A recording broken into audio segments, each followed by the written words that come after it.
Avec plus de 50 milliards d'euros alloués à l'enseignement scolaire, la France figure parmi les pays du monde avec le plus gros budget éducation. Et pourtant, les résultats scolaires des élèves français sont en baisse chaque année.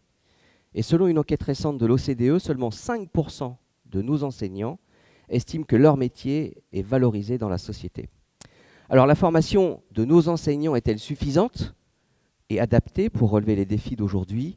Comment revaloriser le métier d'enseignant au cœur même des enjeux sociétaux actuels? Ça va être tout l'enjeu de cette émission et je suis très heureux d'accueillir Harold Bernat et François-Xavier Bellamy pour animer ces débats. Harold Bernat, vous êtes professeur agrégé de philosophie, vous enseignez au lycée à Bordeaux et vous êtes auteur de plusieurs essais, dont Oraison funèbre de la classe de philosophie. On pense comprendre ce qu'il y a derrière ce message de titre, en tout cas d'œuvre. Et puis François-Xavier Bellamy, vous êtes également agrégé de philosophie. Vous avez enseigné en secondaire et en classe prépa. Vous étiez adjoint au maire de Versailles. Vous êtes député au Parlement européen. Vous avez écrit plusieurs ouvrages sur l'éducation, dont Les déshérités ou l'urgence de transmettre. Alors, on ne peut pas évidemment parler de la formation des enseignants sans parler de son objectif. L'objectif de cette formation, c'est de former un enseignant capable de transmettre ses connaissances de façon efficace, pérenne. Première question, premier chapitre, on va dire, autour de c'est quoi finalement un bon enseignant? À quoi doit-on les former? Quels sont selon vous les fondamentaux d'un bon enseignant au regard de la société actuelle, Monsieur Bernat, pour commencer? Bonjour à tous, je vous remercie de m'avoir invité pour ce débat qui est passionnant, parce que c'est un sujet, je trouve, qu'on aborde assez mal dans les médias en général. Alors, soit on l'aborde de façon très technique, soit on l'aborde de façon très large, avec des positions en surplomb et parfois très idéologiques. Je pense qu'on a tous, et je vais commencer comme ça, une expérience de l'école. Ça, c'est très important. On a tous été élèves. Et il faut bien comprendre que ça conditionne énormément le regard qu'on peut avoir sur l'école. On a tous eu à l'école des réussites, des échecs, des professeurs qui nous ont marqués. J'ai repensé récemment à mon professeur de CM2 qui m'a retrouvé sur les réseaux sociaux. Voilà, et donc on a pu échanger.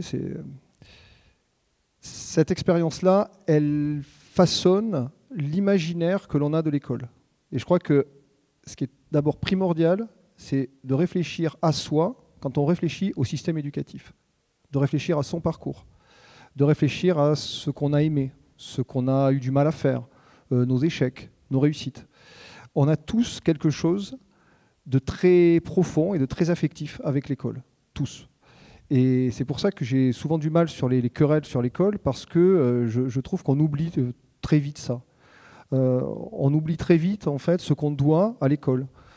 Combien de polytechniciens ont un regard sur l'école très à distance finalement, avec des techniques, et ils oublient leur parcours, ils oublient ce qu'ils ont aimé, ils oublient beaucoup de choses en fait. Voire ils crachent dans la soupe qui était bonne aussi pour eux et qui les a formés. Il y a des reprises d'école, enfin il y a beaucoup de choses autour de l'école. Moi, j'ai commencé à enseigner d'abord parce que j'aimais la philosophie, j'ai un parcours avec des maths, de la philosophie. Et pour répondre à votre question de façon très simple, une fois ce préambule fait, je pense qu'il faut d'abord aimer le savoir.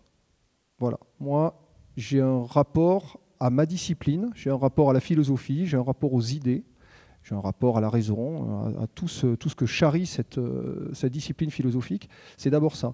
Ça ne veut pas dire que je me cantonne à ça, ça ne veut pas dire que je ne peux pas penser d'autres choses, mais c'est d'abord ça. L'amour du savoir, il faut le remettre au centre de toutes les discussions sur l'école. Et il faut en finir avec cette logique hyper technicienne, alors on essaiera de mettre des mots tout à l'heure là-dessus, qui consiste à évacuer cette dimension-là. Je crois que si on oublie ça, on perd tout. Alors, aimer le savoir et aimer le transmettre aussi, j'imagine, Monsieur Bellamy. Je vous remercie moi aussi de votre invitation, et c'est une grande joie de pouvoir échanger avec vous, avec Harold Bernat sur cette question de l'éducation, de l'enseignement. Je n'ai pas grand-chose à ajouter à ce qu'il vient de dire sur cette question. La manière dont il parle de l'enseignement rejoint aussi ma propre expérience. Je n'avais pas vraiment pensé à devenir enseignant avant que je rencontre la philosophie. Et pour moi, c'est vraiment d'abord une discipline qui m'a appelé vers l'enseignement. Pour certains instituteurs, institutrices dans des classes plus jeunes, ce sera la volonté de transmettre les éléments fondamentaux de la connaissance, de la culture. Mais dans tous les cas, je crois que ce qui commence l'itinéraire de l'enseignement, c'est cette passion d'une connaissance dont on a vu en nous-mêmes combien elle était féconde et qu'on souhaite pouvoir partager à d'autres qui nous suivront. Et je crois que c'est cette passion pour le savoir, en effet, qui appelle la transmission. Quand vous disiez à l'instant que la formation des enseignants devait préparer des professeurs capables de transmettre les savoirs, ça n'a rien d'une évidence en réalité. Aujourd'hui, le savoir a été expulsé de cette centralité que Harold Bernat évoquait. Et il me semble justement qu'on a un défi majeur devant nous qui est celui de redécouvrir le sens du travail de l'enseignement. Moi, j'ai à titre personnel, commencé à réfléchir sur cette question parce que j'ai été profondément marqué par mon expérience de la formation d'enseignant dans laquelle tout était concentré autour de cette affirmation qui nous avait été partagée d'une manière très explicite lors de notre premier jour d'IUFM par l'inspecteur qui nous recevait et qui nous avait dit « Vous ne devez surtout pas transmettre des connaissances parce que les élèves doivent produire leur propre savoir, construire leur propre représentation du monde parce que, on en reparlera peut-être en effet, la compétence est au fond bien plus importante que la connaissance. Et donc cette déconstruction de la transmission, de l'idée de transmission, pour moi, elle est centrale dans la crise que traverse l'éducation aujourd'hui, qui n'est pas d'abord une crise de la technique, une crise des méthodes, une crise des moyens, une crise des structures ou de l'organisation, mais qui est d'abord liée à cette question de la finalité, à la finalité devenue absente. Et moi, ce qui me frappe beaucoup, et je terminerai par là, c'est que, en effet, je crois que cette crise de l'école est directement liée aux décisions prises par des adultes qui avaient oublié qu'ils avaient été des enfants et qui avaient oublié qu'un jour, ils avaient reçu ce qu'ils n'avaient pas produit eux-mêmes, ce que personne n'a produit par soi-même. En philosophie, on nous a souvent fait cette objection. Ce qui compte, c'est que les élèves puissent penser par eux-mêmes et pas qu'ils lisent des auteurs. Mais les gens qui disent cela ont oublié que pour commencer à penser par eux-mêmes, ils avaient d'abord été au contact des autres, au contact des auteurs dont l'altérité, dont l'autorité avait fait grandir leur propre liberté. Et je crois que c'est tout le paradoxe est dans cet oubli. Et d'ailleurs, l'oubli de l'élève que nous avons été, l'oubli des professeurs qui nous ont marqués, Harold Bernat en parlait à l'instant, mais moi j'ajouterais un mot peut-être aussi pour tous les professeurs qui ne nous ont pas marqués. On se rappelle tous ici d'un cours qui nous a touchés. On se rappelle tous d'un professeur qui a bouleversé notre existence. Et pourtant, nous sommes directement le fruit, notre liberté est le résultat de toutes ces heures de cours que nous avons oubliées et dont nous ne nous rappelons pas, qui sont tombés dans le silence de ce qui est devenu notre représentation du monde, sans que nous soyons capables aujourd'hui de nommer ceux qui ont fait grandir en nous cette justesse, cet intérêt, cette curiosité, cette capacité de distinguer, de s'éveiller à la diversité des nuances que le réel nous présente. Tous ces professeurs oubliés qui ont droit aussi à notre reconnaissance d'une certaine manière. Est-ce que vous pensez dans ces fondamentaux, donc on a dit effectivement rencontrer le savoir, apprendre ou avoir envie de le partager, on a compris que c'était important parce que derrière, évidemment, on pouvait créer des souvenirs ou des fondamentaux qu'on oublie, c'est ce que vous venez de dire. Est-ce que vous pensez que ces fondamentaux ont évolué à travers le temps dans la vision qu'on en a aujourd'hui, ou est-ce que c'est toujours les mêmes finalement ?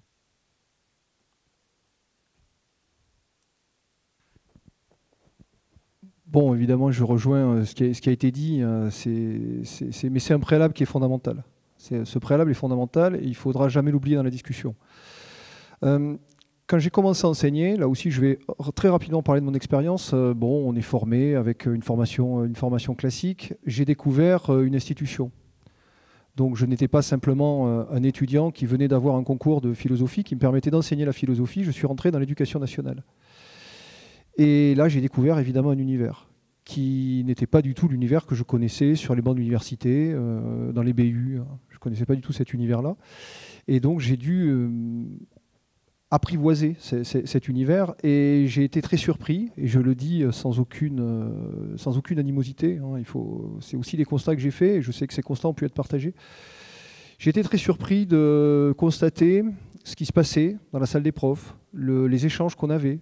Alors j'étais très naïf, hein, moi je pensais qu'on allait parler d'épistémo, je sais pas, moi, de la lecture de Marx ou d'autres choses. En fait, pas du tout. Pas du tout. J'étais dans un endroit un peu interlope, un peu étonnant. Il y avait des cours, mais un espace d'entre-deux où quelque chose d'autre se jouait, qui était l'administration de la chose éducative, qui était une institution qui fonctionnait, mais à côté. Voilà. Donc j'avais deux réalités. J'avais une réalité qui était le rapport à mes cours, et j'avais cette autre réalité. Et ça m'a énormément frappé, en fait.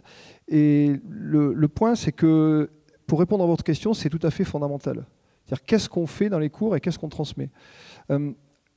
J'ai découvert progressivement, et il m'a fallu du temps quand même, hein, j'ai découvert des textes, j'ai découvert toute une histoire, en fait, de l'éducation, en particulier depuis la critique qui a pu être faite de Milner dans les années 80, tous les textes des années 90 sur justement les fameuses compétences, etc. Et je me suis aperçu que tout ça fonctionnait à côté de moi. C'est-à-dire que je faisais quelque chose qui marchait, j'avais un retour d'expérience qui marchait plus difficilement, j'avais des échanges qualitatifs, mais à côté se jouait autre chose, sur une autre scène en fait. Une scène qui ne me concernait absolument pas du tout, qui ne concernait pas mes cours, qui ne concernait ni Platon, ni Descartes, ni Hegel, ni rien du tout. Une autre scène. Aujourd'hui, je la connais, cette scène, et ça m'a demandé de l'effort, parce que je ne lis pas ces textes avec plaisir. Hein, je ne lis pas des recommandations de la Commission européenne en matière de compétences éducatives avec plaisir. C'est certain. Donc ça me demande un effort, mais je le fais. Je le fais parce que j'ai compris que progressivement, j'étais bouté hors de la place. Progressivement, il y a une logique qui venait se surajouter à mon travail et qui était en train tout simplement de me nasser. Voilà. J'ai compris qu'il fallait que j'enseigne par exemple des compétences. On va en parler. Je ne comprenais pas ce que ça veut dire. C'est quoi la compétence lecture ? Lire un texte, mais l'interprétation d'un texte, ce n'est pas le même d'un texte à l'autre. Ça ne veut rien dire. Arriver à dégager, à inférer, ça c'est le vocabulaire technicien, hein, à inférer l'implicite d'un texte. Quel texte ? L'élève pourra très bien réussir sur un texte parce qu'affectivement, il ressent une affinité avec ce texte, il comprend le texte. Sur un autre texte, il n'y arrivera jamais. Je vais mettre quoi ? 2, 3, acquis, pas acquis, une gommette quoi ? Verte, rose, bleue ? Ça n'a aucun sens. Ou alors, il faut qu'on nous donne un texte. Un seul texte. C'est exactement, on verra ce que dit Gusdorf dans les années 60, un texte, et la compétence, c'est, on le donne à l'élève, est-ce que vous arrivez à inférer l'implicite de ce texte ? Et là, je me suis dit, il y a quelque chose qui ne va pas quand même. Qu'est-ce qui se passe ? Pourquoi ce tel divorce entre ce que je fais et cette logique qui est en train, comme ça, petit à petit, de s'imposer à moi et qui, aujourd'hui, c'est pour ça aussi que j'ai écrit Oraison funèbre de la classe de philosophie, a détruit. Hein, mais encore une fois, l'analyse vient de loin. Hein. C'est pour ça que je remonte au début des années 80. Hein. Je ne veux pas viser particulièrement un ministre. Hein.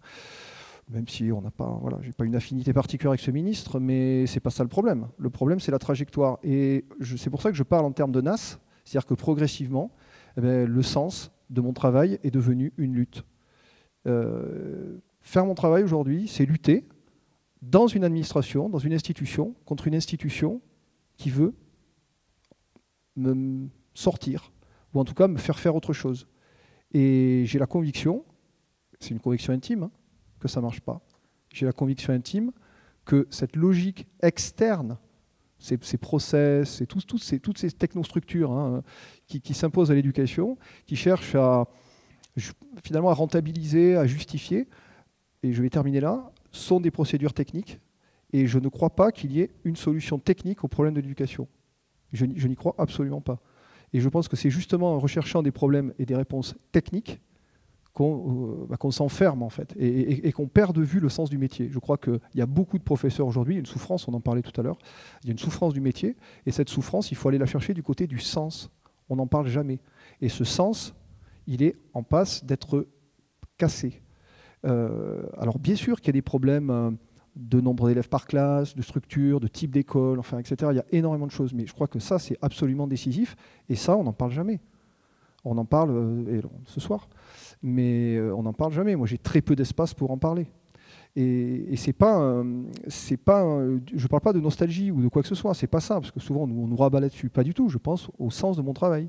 Il y a aujourd'hui beaucoup d'étudiants qui veulent être professeurs, mais qui ne veulent pas être professeurs n'importe comment, qui n'ont pas envie de faire n'importe quoi. Et de plus en plus, on pourra rentrer un peu plus dans les détails, on nous fait faire n'importe quoi. Alors je ne sais pas pourquoi, enfin j'ai quelques idées, mais je pense que même d'un point de vue pragmatique, on fait fausse route. Là, on est entre la pratique et l'image. On est d'accord, mais finalement, d'être un bon enseignant, c'est fondamentaux.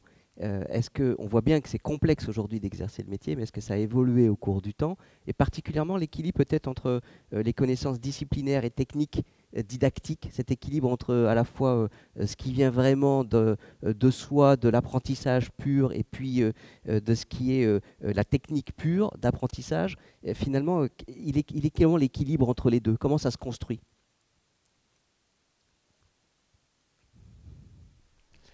Je ne sais pas si j'ai bien compris la question, mais il y a toujours eu cette espèce d'opposition qui m'a toujours paru à moi-même complètement factice entre, d'un côté, la pédagogie, de l'autre côté, la discipline, comme si on pouvait distinguer les deux. Moi, je rejoins, mais alors parfaitement ce que disait Harold à l'instant. Je pense que, en fait, on a oublié une chose fondamentale, c'est que l'enseignement, c'est un artisanat. C'est un artisanat. La différence entre l'artisan et l'industriel, c'est que l'industriel, vous voyez, vous êtes assis sur des chaises, et bien ces chaises, elles sont toutes absolument identiques, parce que l'industriel, il fabrique sa propre matière première d'une certaine façon. On lui envoie des blocs de bois, il les broie, il en fait ce qu'on appelle du mélaminé, c'est une matière faite de la même substance, mais qui est faite justement pour pouvoir devenir exactement le matériau nécessaire pour l'objet que l'industriel produit. Et l'industrie produit de l'uniformité. Elle se donne à elle-même un matériau uniforme pour produire à la fin un résultat uniforme. Et d'ailleurs, si ces chaises sont différentes les unes des autres, c'est qu'il y a un défaut. Il y a quelque chose qui est raté. Alors que dans l'éducation, par définition, on fait avec, j'allais dire, une matière à chaque fois absolument singulière. C'est pas de la matière, c'est de la vie. On fait avec des élèves qui sont toujours différents.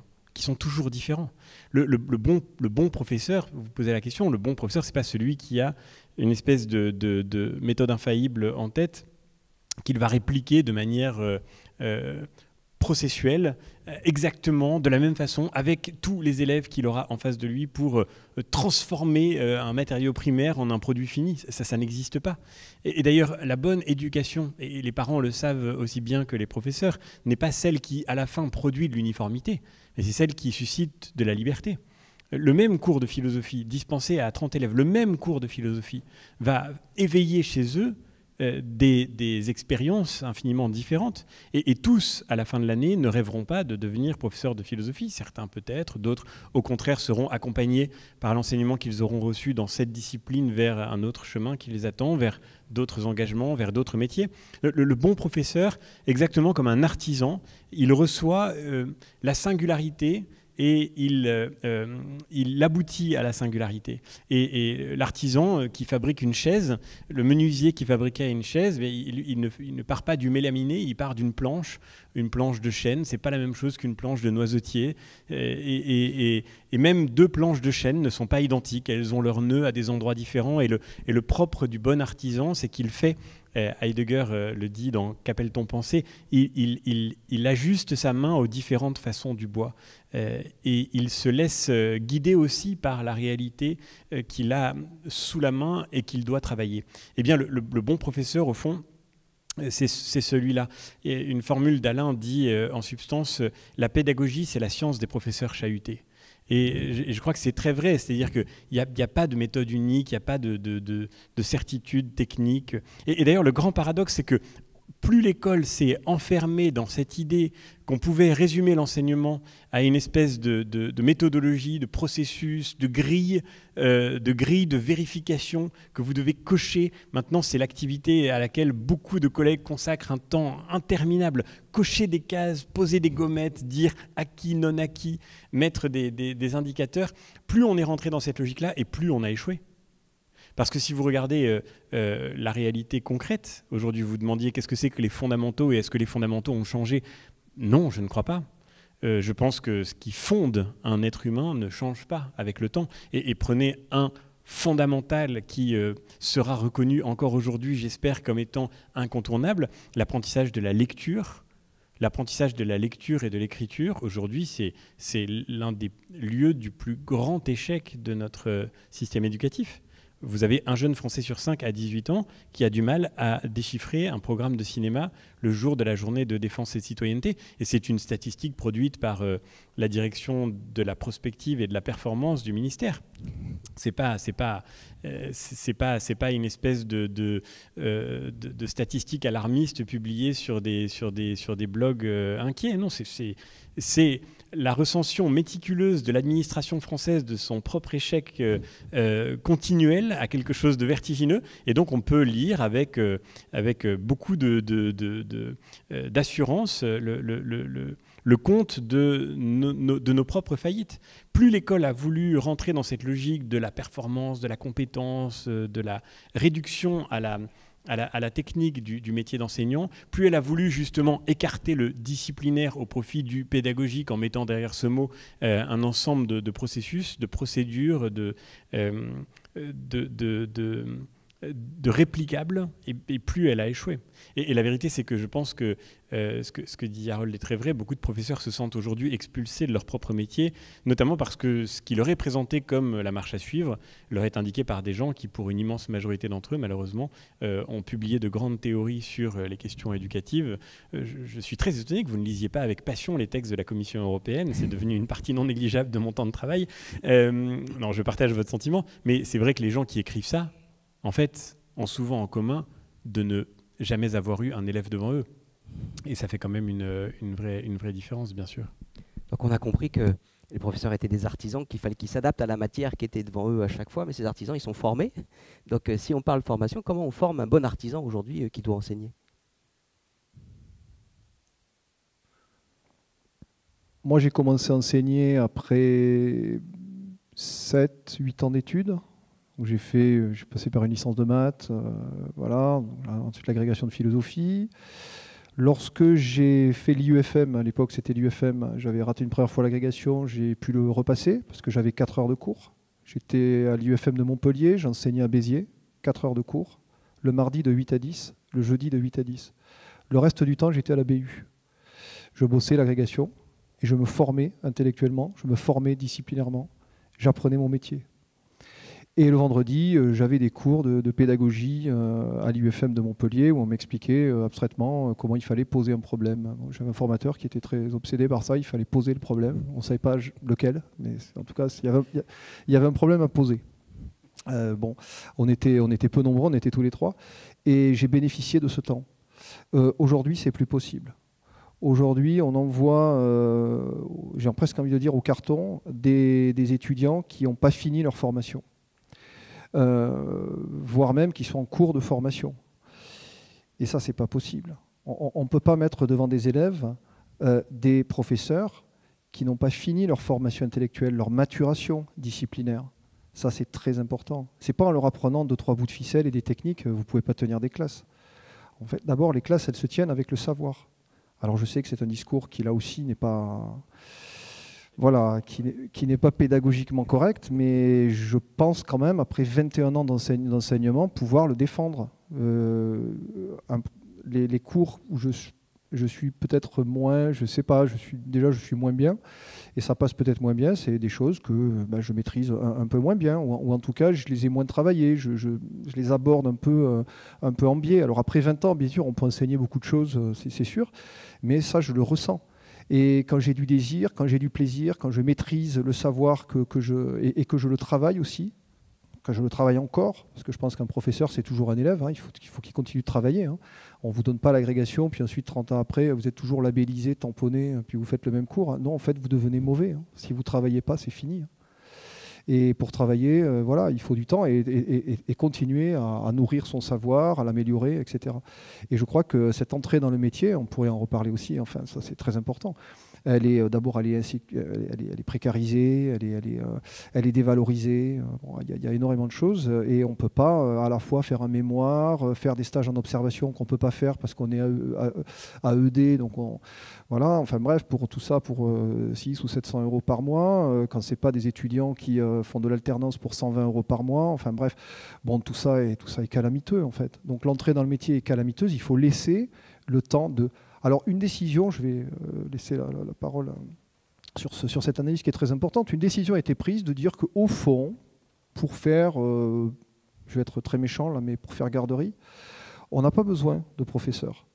On n'a pas besoin de professeurs qui ont un bon niveau ou qui ont fait des années disciplinaires, etc. Donc, on peut mettre n'importe qui devant les élèves. Voilà. Et ça, c'est une décision qui a été prise, qui est une décision économétrique, qui est une décision cynique et qui est une décision tout à fait inique pour les élèves. Parce que c'est pas vrai qu'un professeur de français en 6e, il ne faut pas qu'il maîtrise sa discipline. Il faut toujours un savoir de réserve, il faut toujours être très au-delà de ce qu'on enseigne. On ne peut pas enseigner à l'épâquerette. Un professeur, on en parlait tout à l'heure, de mathématiques en mathématiques supérieures, il a un niveau qui est très très très élevé, qui est bien plus élevé en fait que l'enseignement qu'il donne, et c'est pour ça qu'il est bon dans son enseignement. On a perdu ça. Donc on arrive évidemment avec ces logiques de segmentation et de fragilisation du savoir disciplinaire à des professeurs qui, à la fin, au bout de 20 ans, ne maîtrisent que le manuel de terminale. Et ça, c'est pas possible en fait. Voilà. Et ça, ce sont aussi des décisions politiques et qui doivent être prises et qui supposent une valorisation des parcours universitaires, du temps et une valorisation bon, aussi économique, mais ça... tout est lié de toute façon. Voilà. Donc ça, je crois que c'est très important. La formation continue, ce qu'on appelle la formation continue, c'est pas faire un stage pour l'évaluation quand on évalue depuis 25 ans. On va nous dire quoi? Vous savez pas évaluer? Alors tout ce que vous faisiez avant, c'était mauvais. En fait, maintenant, il y a une nouvelle directive qui arrive. On va vous apprendre comment évaluer. Ça n'a aucun sens. Moi, j'ai envie d'avoir un cours, je ne sais pas, par exemple sur Aristote, j'ai des trous, j'ai des lacunes, ça m'intéresse. Une journée de formation sur Aristote, j'y vais, ça m'intéresse. Et peut-être que j'en ferai quelque chose avec les élèves. Alors, je ne vais pas évidemment leur faire exactement la formation, mais ça va stimuler mon imaginaire, mon cours, etc. Ça, c'est très important. Et une dernière chose, il y a l'arrière-plan, c'est-à-dire qu'on reçoit quelque chose avec les rêves de derrière. Et ça, c'est aussi absolument essentiel. Il faut être en activité. Je crois qu'un professeur ne peut pas être simplement un fonctionnaire de l'État. C'est pas possible. Il faut qu'il ait cette activité. Moi, tous les professeurs finalement qui m'ont marqué, ils étaient il y avait quelque chose, alors pas forcément dans le savoir d'ailleurs, c'est pas ça, mais il y avait de la vie. Ils étaient en mouvement dans leur enseignement. Il y avait du désir, il y avait de l'appétit. Et le problème, c'est qu'on est en train, et c'est très dur hein, ce que je dis, mais je le pense, hein, on est en train de casser ça. On est en train de casser le désir, on est en train de casser la vie dans l'enseignement. Et ça, c'est terrible. Voilà, ça, c'est terrible et c'est une grande souffrance.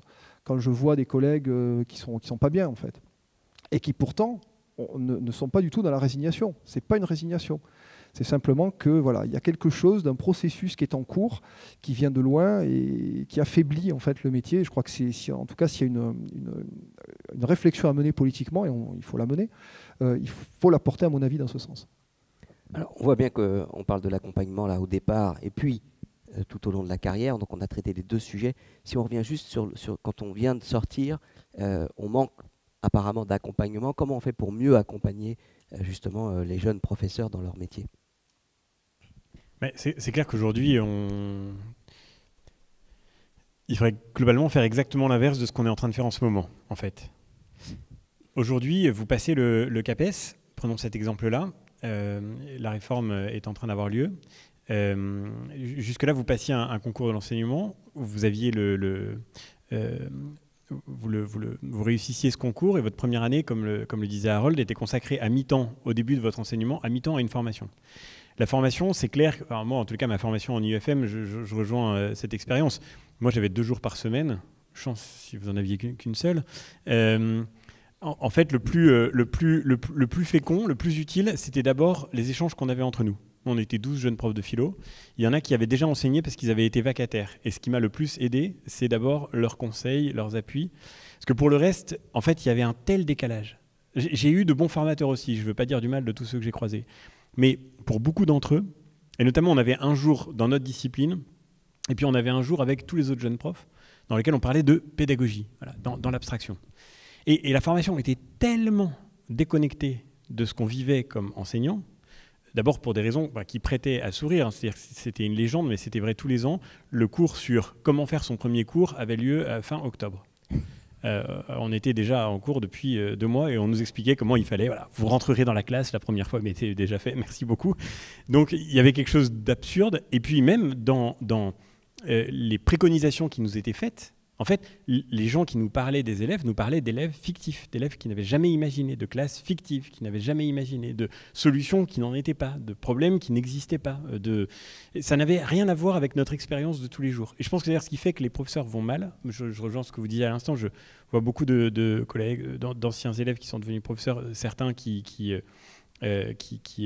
vivent parfois difficilement leur expérience de l'enseignement en ce moment.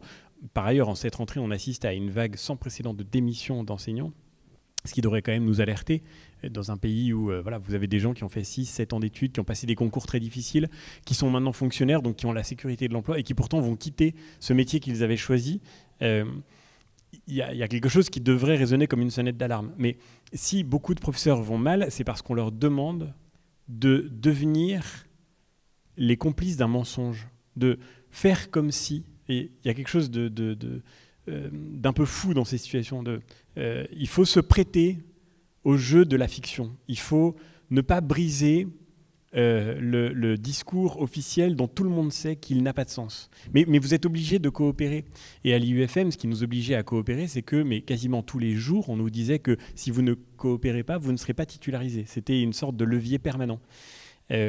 Alors, moi aussi, j'ai vécu la même situation. J'ai tout de suite été un peu perçu comme une sorte de dissident, peut-être. Mais donc, nous, on nous expliquait, par exemple, surtout pas de cours magistral. C'était la chose bannie absolument. Il fallait faire des ateliers interactifs. Il fallait coller des post-it sur les murs. Il fallait que les élèves produisent leurs connaissances. Je me rappelle ce formateur qui nous avait dit, voilà, vous ne rentrez pas en cours en disant « je pense, donc je suis ». C'est une citation de Descartes, je vous explique. Non, vous devez dire « je pense, donc je suis ». De qui est cette phrase? Et là, les élèves vont sortir des noms un peu par hasard. Puis, un jour, par chance, le formateur nous disait il y en aura un qui aura lu les pages roses du dictionnaire et il dira c'est de Descartes. Et là, rien que le truc est absurde parce que plus aucun élève ne lit les pages roses du dictionnaire, ça n'existe plus. Ça n'a peut-être même d'ailleurs jamais existé. Et ça n'existe pas un cours dans lequel les élèves vont faire jaillir par enchantement le nom de Descartes.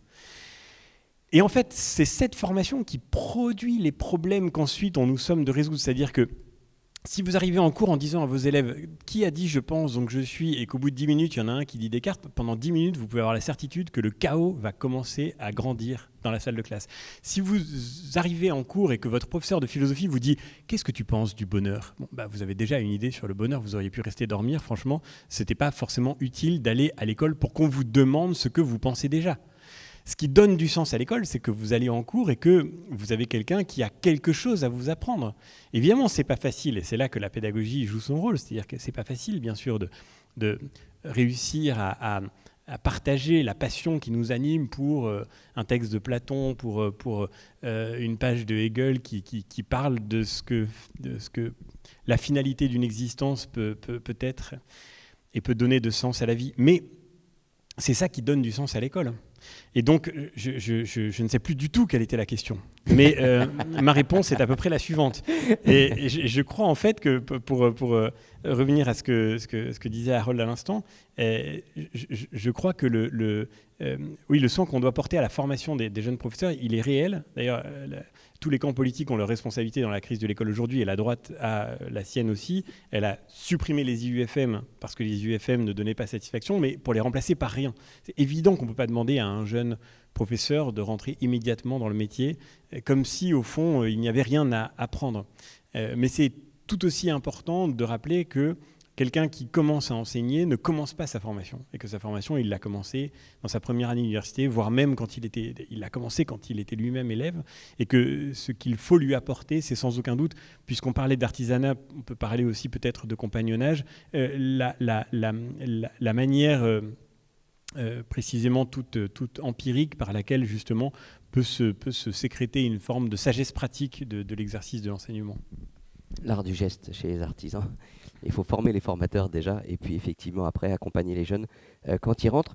Vous évoquiez tout à l'heure très justement votre soif personnelle de vous enrichir progressivement et de vous former en continu. Mais comment on peut encourager justement les enseignants à se former tout au long de leur parcours? C'est pas si simple non plus de le faire, et c'est pas si simple d'avoir cette appétence. Bon, d'abord, il faut enlever toutes les réunions qui servent à rien. Il faut enlever les journées techno qui servent à rien, qui dépriment. C'est-à-dire, vous sortez là, de là, vous avez juste envie de boire, en fait, c'est tout. Donc voilà, déjà, je pense qu'on pourrait clarifier tout ça. On pourrait enlever du gras. Voilà, souvent, les élèves, je leur dis dans les dissertes, il y a du gras. Bon, ça les fait rire, ça, cette histoire du gras. Donc, il faut enlever du gras. Je crois qu'il y a déjà beaucoup de gras et qui coûte aussi assez cher, quand même, hein. Donc même d'un point de vue purement économétrique, voilà, il y a beaucoup d'argent qui est dépensé dans des choses, je n'en vois pas toujours l'utilité. Donc déjà ça on pourrait le faire et le remplacer justement par le rapport aux disciplines. Par exemple, il y a des échanges à faire avec le supérieur. Moi, je suis alors au lycée, mais ça peut être au collège avec le lycée. Faire des échanges, on en parlait avant le débat. Moi, je suis très frappé par le cloisonnement dans l'éducation nationale. Ça, c'est un truc que j'ai découvert aussi, hein. C'est-à-dire que l'élève, lui, il a un parcours. K1, K1, il avance. Et par contre, nous, on est comme des pièces. Et donc là, il rentre en 6e, puis 5e. Et bon, alors on ne sait pas trop ce qui se passe au collège, on ne sait pas trop ce qui se passe dans les autres classes, hein, sauf quand on apprend que est-ce que le Marx en philosophie c'est le même qu'en sciences éco. Bon, alors un élève me pose cette question-là, donc c'est étonnant. Enfin, là, c'est le sommet du cloisonnement. Et donc on ne sait pas trop ce qui se passe à côté. C'est très curieux comme métier parce que c'est presque une profession libérale dans une administration qui est hyper rigide. C'est un peu schizophrénique quand même comme affaire, hein. C'est-à-dire chacun est un peu dans son coin, bon, et à la fois dans une espèce de grand mécanisme finalement dont on n'en voit pas bien la portée. Et d'ailleurs, ça pose aussi des problèmes lorsqu'il y a des revendications ou des mouvements autour de l'école, parce qu'on ne sait pas trop ce que font les autres et ce qui se passe. Et je pense que ça, pour répondre à votre question, c'est très important. Moi, je ne comprends pas, par exemple, aujourd'hui, avec tout ce qu'on sait, des difficultés qu'il y a, qu'on soit encore dans la logique d'une inspection telle qu'elle existe. Hein, c'est-à-dire l'inspecteur qui arrive de temps en temps, alors plus la carrière avance, moins on le voit, et il se met au fond de la classe, bon, il évalue quelque chose qui est un cours fictif, hein, une abstraction, bon, et puis voilà. Par contre, moi, j'ai jamais eu l'occasion tellement d'aller voir des collègues, ou que des collègues viennent dans mes cours, ou d'échanger, ça marche, ça marche pas, qu'on nous réunisse pour nous dire, qu'est-ce que vous faites dans vos cours? On n'en parle jamais de ça. Pourtant, c'est fondamental, puisque quand même toute la structure de l'éducation nationale doit converger vers le cours. Enfin, le cours, la transmission du savoir, l'apprentissage, et aussi, pourquoi pas, des compétences, hein, parce que moi, je ne suis pas contre le fait d'avoir des compétences, mais le problème, c'est la façon dont c'est mis en place. C'est ça le problème. Et ça, on ne le fait jamais, on n'échange jamais. Par exemple, ce que vous disiez sur les UFM, on devrait commencer en disant, quelle est votre histoire scolaire ? C'est important quand même, puisqu'on rentre dans un métier et on ne sait pas trop ce qui s'est passé avant, la relation à l'école, les difficultés, les points durs. Et j'arrive à un point qui est l'auto-analyse.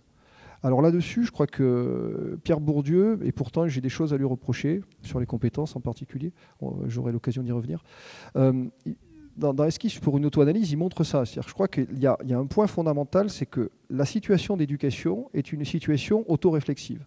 Je vais vous prendre simplement un exemple qui m'a marqué et pour toute ma carrière, je pense. Je suis donc à Béziers, donc c'est le lycée Henri IV. Je prends mon cours, donc j'avais mes 4 heures de cours en une classe de ES, je m'en souviens bien. Il y avait donc 2 élèves, donc je me souviens encore de leur nom, qui étaient piliers de rugby. L'un était à Béziers, l'autre à Perpignan. Il était hébergé. Enfin bon, ils étaient très très forts, ils étaient très costauds, et bon, ils étaient très impressionnants. Ils étaient au fond de la classe et ils se détestaient. Ils se détestaient parce qu'ils jouaient souvent et ils s'attrapaient physiquement. Bon. Et un jour, j'entends un mouvement de chaise terrible au fond de la classe et je me retourne. Donc je prenais ça faisait 2-3 mois que j'enseignais. Et je vois ces 2 masses physiques se tenir comme ça le col. Et ils ne bougeaient plus et ils se regardaient dans les yeux. Ils ne bougeaient plus comme ça, ils étaient figés. Et là, je les regarde et je leur dis, méfiez-vous, je vais vous sortir Manu Militari.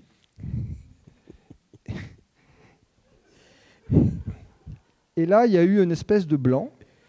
Ils m'ont regardé. Alors, ils n'ont pas compris la formule en latin, déjà. Donc ça, c'était déjà un problème. Mais ils ont senti que je leur proposais quelque chose que je n'étais strictement incapable de faire. Je pouvais pas en fait, je ne pouvais pas les sortir. C'est ridicule. En fait, il m'aurait pris, je pense, voilà, il m'aurait soulevé. Bon, en plus, j'étais plus maigrelet. Bon, et là, je me suis arrêté. Et là, j'ai compris. Et là, la classe a rigolé. Et là, ça commence en fait. Qu'est-ce qui se passe? Et là, il faut dire pourquoi j'ai dit ça finalement. C'est pourquoi on rit. Qu'est-ce qui se passe en fait? Pourquoi ce décalage? Pourquoi je sors ce truc en latin là, qui est très étonnant? Et pourquoi j'ai cette idée?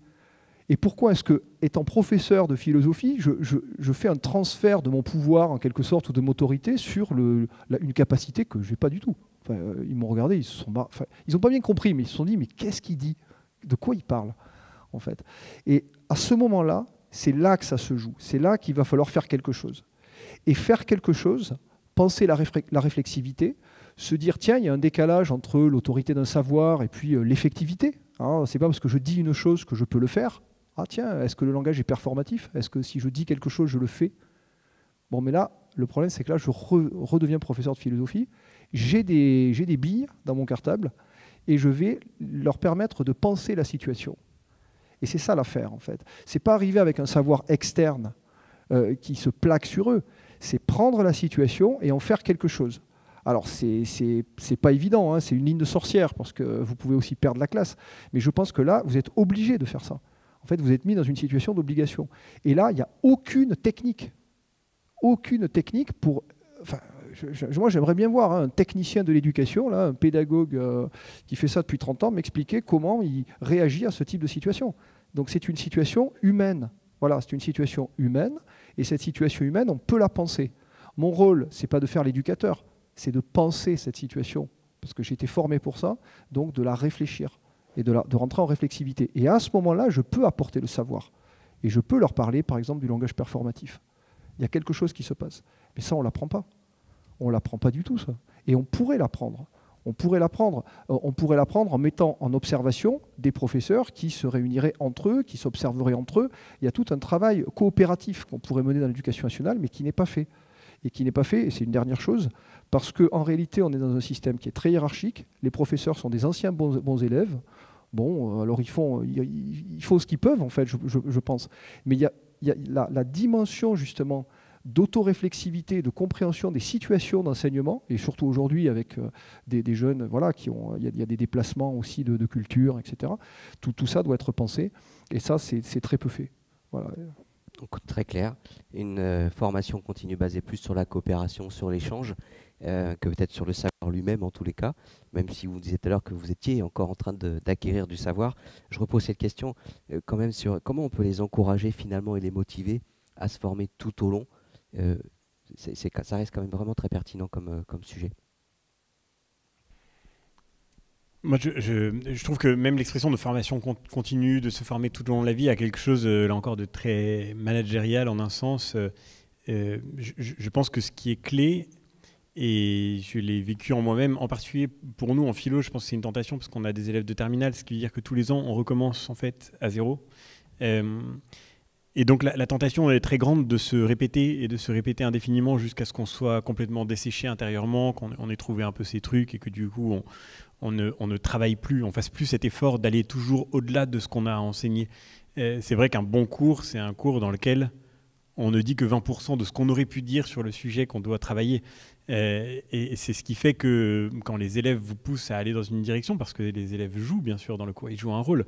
Le cours, même ce qu'on appelle le cours magistral, le cours où vous transmettez quelque chose, c'est pas un cours dans lequel vous êtes solitaire derrière une glace sans teint en train de parler. Les élèves interagissent sans cesse, de manière vocale, explicite ou bien de manière implicite, un regard interrogatif, un regard curieux, amusé, déjà modifie la tonalité, la perception du cours et vont vous pousser à aller creuser dans une direction ou dans une autre. À la fin, le cours ne ressemble pas forcément du tout à ce que vous aviez imaginé au départ. Tout ça pour dire que le bon professeur, me semble-t-il, celui qu'on espère devenir avec le temps, le bon professeur, c'est celui qui n'aura jamais cessé de cultiver ce savoir en réserve, je trouve l'expression très belle, qui ne sera peut-être jamais explicitement formulée dans un cours, mais qui permet justement cette capacité de transmission la plus féconde. Et en fait, fondamentalement, ça veut dire, pour un professeur, ce qu'on appelle se former tout au long de la vie, dans notre discipline, par exemple, ça veut dire lire. Ça veut dire continuer à lire. Ça veut dire continuer à apprendre. Ça veut dire pourquoi pas continuer à suivre des cours.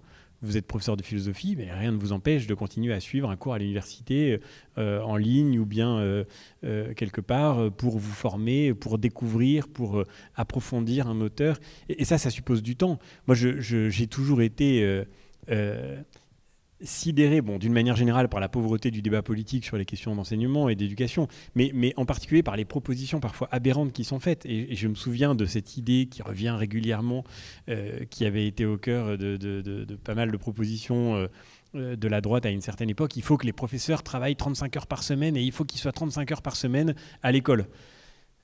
Parce qu'il faut qu'ils puissent voir les parents quand il y a un élève qui ne va pas bien, il faut qu'ils puissent voir les élèves en dehors de leurs cours. Dire ça, c'est ne pas savoir que l'immense majorité des enseignants sont heureusement disponibles pour les élèves en dehors de leurs cours, pour les familles, pour les parents. Mais surtout, c'est se méprendre sur le fait que justement, ce qui fait qu'un enseignant est un bon enseignant, c'est le fait qu'il va avoir en dehors de son enseignement, et donc aussi en dehors de son établissement, du temps pour lire, pour apprendre, pour se cultiver, pour rester exigeant vis-à-vis de lui-même. Je pense qu'une question clé, c'est la question de l'évaluation des professeurs. C'est une question très difficile et j'admets parfaitement que je n'ai pas vraiment la réponse sur le sujet parce que je pense qu'aujourd'hui, c'est une certitude que l'inspection telle qu'elle existe aujourd'hui n'a aucun sens. Tous les 10 ans, vous avez Dieu sur Terre qui descend dans votre classe et qui voit quelque chose qui effectivement correspond à un pur artifice. C'est le village Potemkin. Par ailleurs, de toute façon, en réalité, il y a une sorte d'accord tacite sur le fait qu'il ne va pas baisser votre notation. En réalité, c'est une sorte de réplication des points d'ancienneté sur votre note pédagogique. Enfin, tout ça est un peu aberrant. Mais la question reste entière de savoir comment faire qu'un professeur qui se donnera à fond dans ce travail exigeant pour rester éveillé intellectuellement, pour rester toujours un élève, en fait, ce que disait le mot magnifique de Peggy dans Pour la rentrée, justement. Un bon professeur doit toujours continuer de travailler. Comment faire en sorte que les professeurs y soient incités aussi par le fait que ce travail-là sera reconnu ? Parce qu'en fait, c'est ça qui nous manque d'une certaine façon. Humainement, le manque de reconnaissance est sans doute ce qui est le plus criant pour les professeurs, et en particulier pour le professeur qui veut se donner à fond. On a tous besoin, en particulier quand on est un jeune professionnel, quand on commence dans son métier, qu'un regard se pose sur vous, vous dit « ça c'est bien, ça tu peux faire mieux ». Et là, je vois que tu t'es amélioré, que tu as progressé, que tu fais mieux qu'avant. Et ça manque, je trouve. Et ce qui fait qu'à la fin, entre le professeur qui se donne à fond et celui, parce que ça existe aussi sur 850 000 collègues, malheureusement, celui qui en fait le moins possible, voire qui ne fait pas son travail, qui le fait mal, qui le bâcle, il n'y a strictement aucune différence finalement du point de vue de l'institution, quasiment, très rarement en tous les cas. Et ça, pour le coup, c'est un défi. Je pense que la capacité on partageait ça juste avant notre échange. Moi aussi, je suis frappé de ce qu'on n'arrive pas à communiquer entre nous, y compris d'ailleurs pour s'évaluer entre nous, pour se laisser évaluer, encourager, accompagner, rectifier parfois par le regard d'un collègue. Après tout, on devrait pouvoir aussi compter là-dessus. Je suis frappé, j'ai été aussi frappé de voir à quel point l'institution se protégeait contre, ou protégeait les professeurs contre la perspective de l'évaluation. Moi, ce qui m'a beaucoup frappé comme prof de philo, pendant ma première année, j'ai demandé est-ce que je peux avoir les notes de mes élèves ? Interdit. Le proviseur de mon établissement m'a dit c'est interdit de vous donner les notes compilées par classe. Parce que ça ferait apparaître qu'il y a des classes dans lesquelles il y a des meilleures notes que dans d'autres, et donc entre les collègues, ça constituerait des problèmes. Oui, mais en même temps, moi, j'ai besoin de savoir, de me situer, de savoir si j'ai une classe dans une section particulière qui manifestement a eu des résultats un peu décevants, ça veut dire que j'ai raté quelque chose, il faut que je m'améliore. Et c'est très frappant de voir à quel point on est privé justement de ces points de repère, et je pense que cette question de l'évaluation, c'est vraiment une question centrale. Alors, Bernard, si justement... Ouais, je peux juste compléter un point. Je pense que c'est même encore plus... Oui, c'est ça, mais c'est même presque plus profond que ça. Lorsque je me souviens d'une inspection où l'inspecteur en question soupçonnait, parce que j'écrivais à côté, qu'au fond, je ne faisais pas complètement le travail. Non, moi ça m'est arrivé aussi. Ben, bien sûr. Incroyable. Alors, je vais essayer de l'analyser, ça. Ça, c'est très intéressant. C'est la première fois qu'on se rencontre et en fait, il m'est mais arrivé parce que la même chose. Mais oui, mais parce que c'est un système, voilà, c'est un système. Donc les mêmes causes produisent les mêmes effets, hein, qu'on soit à Bordeaux, à Toulouse, à Marseille, partout. J'ai pas compris en fait. Je me suis dit, mais de quoi il parle en fait? Je comprends pas. Parce que si je suis au travail en fait, même si je suis sur quelque chose à côté, je suis au travail. Donc ce travail, j'en fais quelque chose avec mes élèves. Et j'ai compris, avec un peu de recul, je me suis dit, en fait, ils ont peur du savoir. Il y a une peur du savoir. Et si le savoir remettait en question la structure? Et si un professeur, au fond, qui développe une analyse personnelle, ou etc., un peu critique, bon, est-ce que finalement, c'était pas un danger? Aujourd'hui, et ça je le sais, moi j'ai écrit Oraison funèbre de la classe de philosophie, et il y a des inspecteurs, voire des inspecteurs généraux, qui savent ça, et je peux être vu comme un danger. Et je trouve ça incroyable. Je trouve ça incroyable, en fait, que des professeurs au travail, qui écrivent à côté, qui prennent du temps aussi, et évidemment ce temps, c'est un temps de désir, c'est un temps de maturation, deviennent, à l'intérieur de l'institution, des ennemis. Et je dis bien des ennemis. Ça, c'est très grave, en fait. C'est très grave parce que ça veut dire que c'est le savoir qui est expulsé. Au lieu de me dire, tiens, mais pourquoi vous avez fait ça? Bon, mais tout le monde s'en fout. Tout le monde s'en fout de savoir si vous avez écrit un article, si vous avez participé à un colloque, une conférence, ce que vous en avez retenu, etc. Mais moi, jamais. À aucun moment, ça n'existe. Mais je trouve ça juste incroyable, en fait. Et le pire de tout, c'est que les professeurs qui font ça, qui vont faire une thèse à côté, bon, etc., ils vont être vus un peu de façon bizarre, alors que le professeur qui, lui, fait le singe, c'est-à-dire fait vraiment exactement ce qui doit être fait exactement, et qui ne fait pas du tout ce travail-là, lui, il est valorisé. Enfin, il est valorisé, en tout cas, il n'y a pas de problème. C'est le monde à l'envers, en fait. Enfin, comment on peut dévaloriser le travail à ce point? Enfin, c'est fou. Et le travail et le savoir, parce que le savoir est vu comme une menace. Et là, je pense qu'il y a vraiment un problème. Et ce problème, à mon avis, qui est très dur à penser, alors, vous parlez de la droite, moi je vais parler un peu de la gauche quand même, qui est très dur à penser, en particulier à gauche. En réfléchissant un peu à ces questions, je suis tombé sur une surprise, je ne savais pas, j'ai découvert, bon voilà, on apprend toujours. En 1988, il y a un rapport qui a été demandé, c'était Jospin, Gros, Bourdieu. Le rapport était comment faire pour accompagner la démocratisation de l'école.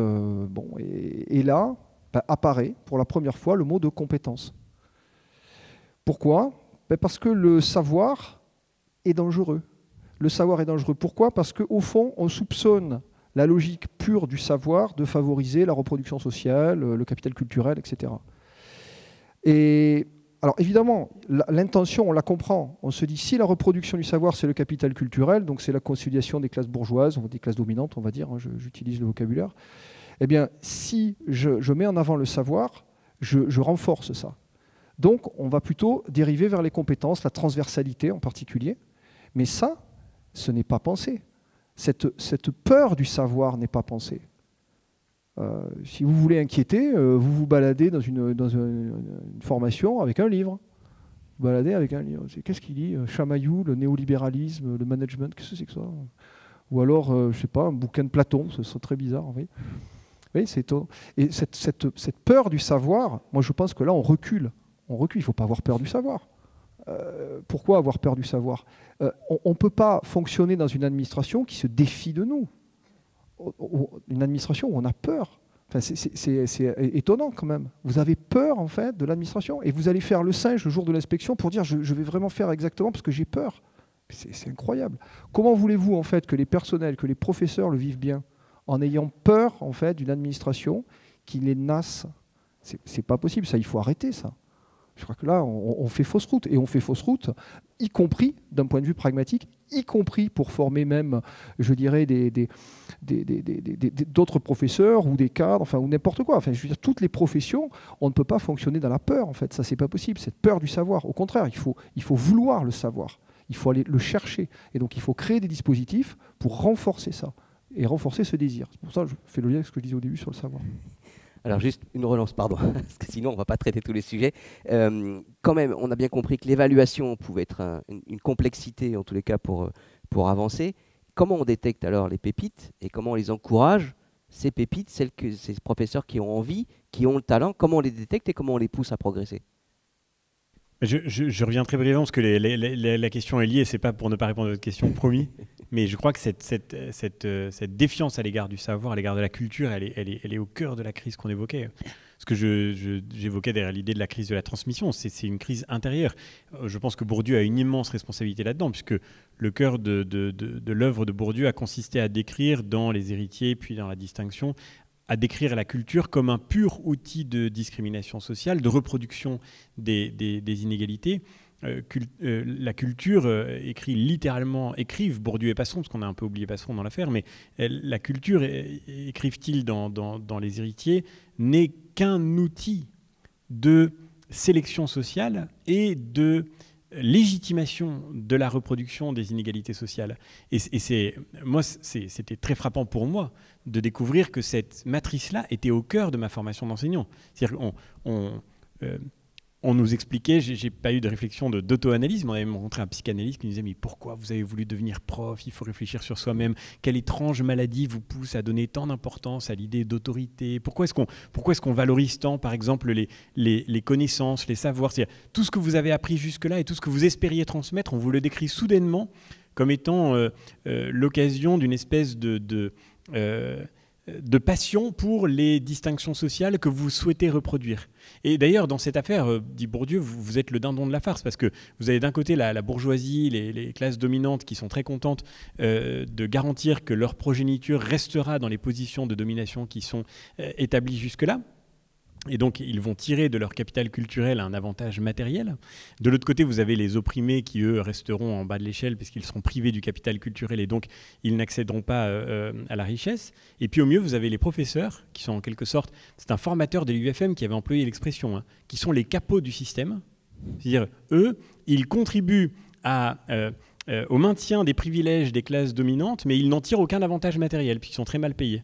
Donc c'est vraiment les victimes de l'affaire, voyez, ceux qui font fonctionner le système et qui en même temps n'en tirent pas le profit que les gagnants de l'histoire y trouvent. Donc là, c'est cette espèce de soupçon, en effet, porté sur la culture, sur le savoir, sur la connaissance, qui est au cœur, je crois, de la crise de l'école, vraiment au cœur. Et effectivement, je suis tout à fait d'accord avec vous. Il y a une espèce, ça a produit, y compris dans les lieux de l'enseignement, une forme d'anti-intellectualisme. Même, je veux dire par là, ça arrive de s'auto-censurer dans des conversations avec des collègues. Sortir de cours et dire dans la salle des profs, ce cours sur Spinoza, c'était génial, j'ai adoré vraiment. Est-ce que tu as lu tel... En fait, ça se fait pas trop, quoi. Enfin, je veux dire par là que peut-être que moi, j'ai été dans pas mal d'établissements dans les 10 ans où j'ai enseigné. Il y a évidemment des réalités différentes selon les équipes qu'on rencontre, etc. Mais il y a quand même une constante, c'est que, au fond, on s'interdit de s'enthousiasmer manifestement pour le savoir et pour la connaissance. Et je crois que malheureusement, c'est une des raisons qui explique justement cette espèce de dépression collective dans laquelle les enseignants sont entrés. Puis la dernière chose que je voudrais ajouter, c'est que comment est-ce qu'on sélectionne les pépites? Ben justement, ça se voit aussi dans la manière de les sélectionner. Je disais tout à l'heure que quand vous passez le CAPES, quand vous passiez le CAPES auparavant, vous étiez sélectionné, puis ensuite vous aviez cette première année pour apprendre et pour vous former. Mais ce qui est tout à fait frappant, c'est que la réforme du CAPES, qui est passée dans la différence générale, a consisté à diviser par deux, c'est pas rien, à diviser par deux à l'oral l'importance de la connaissance chez le futur professeur. Aujourd'hui, vous aviez 2 euros de CAPES qui étaient tous les deux sur la discipline que vous vous prépariez à enseigner. Maintenant, vous en avez un des deux qui est dans la discipline que vous allez enseigner et l'autre qui est un entretien de motivation. Comme si on n'était pas sûr que pour être prof aujourd'hui, il fallait être motivé.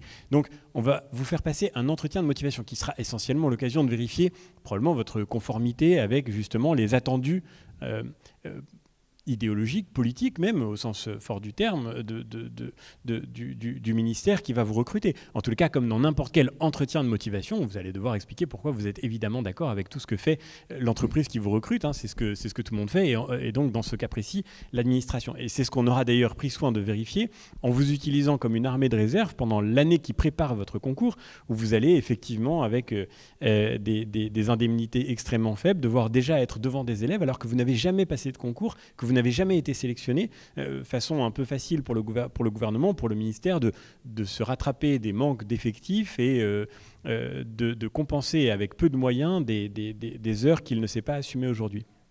Tout ça est hallucinant, et surtout, le plus hallucinant, c'est que tout ça est passé dans une indifférence générale. Moi, je crois que la seule chose qui permet de sélectionner les meilleurs enseignants pour demain, les pépites que vous évoquiez, c'est d'abord justement ce goût pour le savoir, ce goût pour la connaissance, pour la discipline que l'on se prépare à transmettre, et ça n'est pas en diminuant aussi considérablement le temps que vous allez consacrer dans le processus de recrutement à cet attachement du futur enseignant à sa propre discipline que vous pourrez faire ce travail de discernement et de recrutement efficace. Oui, on se retrouve sur pas mal de points. Alors, dans l'indifférence générale, pas tout à fait. Et c'est là qu'il y a un point aussi qui est complexe, je pense, aujourd'hui pour les professeurs, dans le sentiment d'impuissance. En 2019, on a vu, parmi les réformes, le train de réforme, on a vu donc la réforme du baccalauréat. Baccalauréat donc, qui n'est plus maintenant national puisque le contrôle continu est passé. Alors derrière le contrôle continu, on a des plans d'évaluation locales qui constituent le nassage dont j'ai parlé tout à l'heure, puisqu'on dénude le professeur, donc on est obligé de faire fonctionner la technostructure de façon de plus en plus puissante. On a essayé de se battre.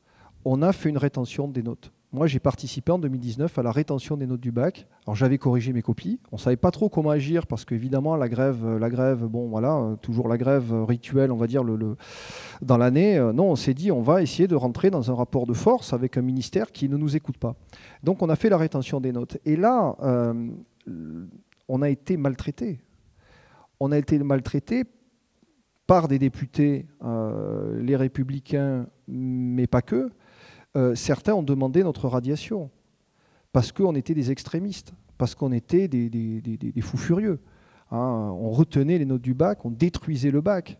Notre ministre a fait une allocution télévisée. Lors de l'allocution télévisée à 20h, moi j'étais à la Bourse du Travail à Bordeaux. On était 40 autour de la table. On était sur nos portables et là il a fait passer le contrôle continu. Je crois qu'il faut revenir à la raison. Ce bras de fer entre une administration qui pense avoir raison, qui ne réfléchit plus, et je le dis bien nettement, qui ne pense plus les problèmes, et qui applique des directives qui n'ont aucun sens, en fait, finalement, qui détruisent... il faut arrêter ça. Alors, évidemment, ce n'est pas une solution de faire des blocages comme ça, mais le problème, c'est que qu'est-ce qui reste en mois de juin, bis repetita placente. Voilà, on voit là une deuxième. La Santorin, donc on numérise les copies du bac. C'est 50 millions d'euros. 50 millions d'euros pour un logiciel de numérisation des copies. Alors très rapidement, on numérise les copies. On nous a donné la possibilité pour cette année de les imprimer. Donc ils ont numérisé les copies. Moi j'ai sorti les copies sur un tas de papier. Donc j'avais une ramette de 600 pages. Donc il y avait les copies réelles. Donc c'est comme dans Platon, il y a 3 copies. Il y a la copie réelle qui est dans le château, il y a la copie numérisée qui est sur Santorin, 50 millions d'euros, et il y a la copie de la copie. La copie, voilà, c'est ça, c'est la copie de la copie de la copie. C'est extraordinaire. Sauf que la seule copie qui existe, c'est la copie qui n'existe pas. C'est la copie virtuelle. Juridiquement, la copie qu'on a corrigée, qui est la copie papier, c'était pas bon puisqu'on corrigeait sur Santorin. Alors finalement, on est allé au rectorat de Bordeaux, on a déposé nos copies corrigées en mettant nos notes sur le serveur. Et le rectorat nous a dit, donc on leur a dit, mais voilà, on a fait les copies, nous on ne veut pas corriger là-dessus, on fait du mauvais travail. C'est du mauvais travail de corriger à l'écran des copies de philosophie, ça n'a pas de sens. Avec des appréciations préenregistrées, des comètes, etc. On nous a dit, et ça c'est l'administration quand même de l'éducation nationale, on me dit, mais écoutez, bon, M. Bernard, vous avez qu'à me faire un trait, vous montrer que vous avez corrigé dans la marge. Et oui, il faut que ça se sache, ça, médiatiquement. C'est-à-dire que des professeurs, et je peux vous assurer, tous les professeurs qui ont fait cette opération un peu de détournement sont tous des professeurs chevronnés. C'est ça qui est particulier, c'est qu'en fait, tous ces professeurs étaient chevronnés, ils ont fait le travail, donc on ne peut pas les accuser de ne pas avoir fait le travail. Mais le problème, c'est qu'on nous demande en fait de faire du mauvais travail. Et le rectorat de Bordeaux nous a dit, non, mais ces copies n'existent pas. Alors ça, c'était un moment beckettien étonnant.